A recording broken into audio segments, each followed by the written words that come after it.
Parkinson's affects 1 million people in the U.S., and rates are increasing. But Parkinson's can be challenging to diagnose because symptoms differ from person to person. April is Parkinson's Awareness Month, so it's the perfect time to learn more about this condition, including what I refer to as off periods.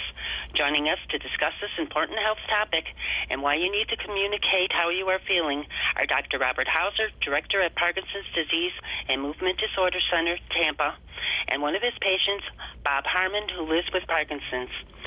Bob, what symptoms were you experiencing before finding out you had Parkinson's? I noticed that I had changes in my gait. My steps got shorter. My shoulders rocked forward, so I was stooped over. I had lost dexterity in my hands, and I had facial masking where my face didn't change at all. Bob, how were you diagnosed?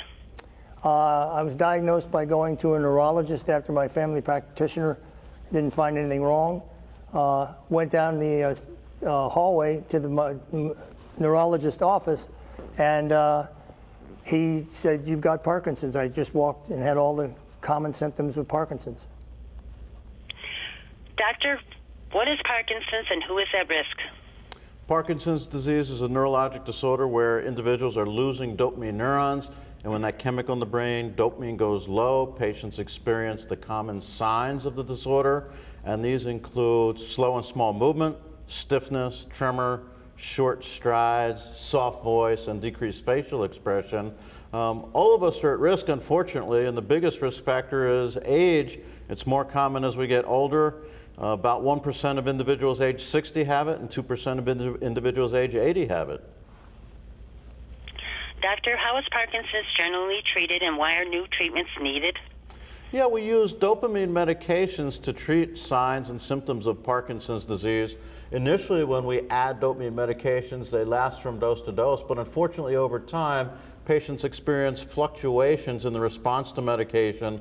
They experience periods of time when signs and symptoms are under good control. We call those on periods, but then they also experience times when these symptoms come back and they're not under good control. We call those off periods. So we've needed better treatments for that. We haven't really had them, but now we do. Recently, a new medication was approved, and that medication is called Byrd. So I'm here today on behalf of Accorda Therapeutics to share information about that medication. Bob, tell us about your off periods. My off periods are very predictable.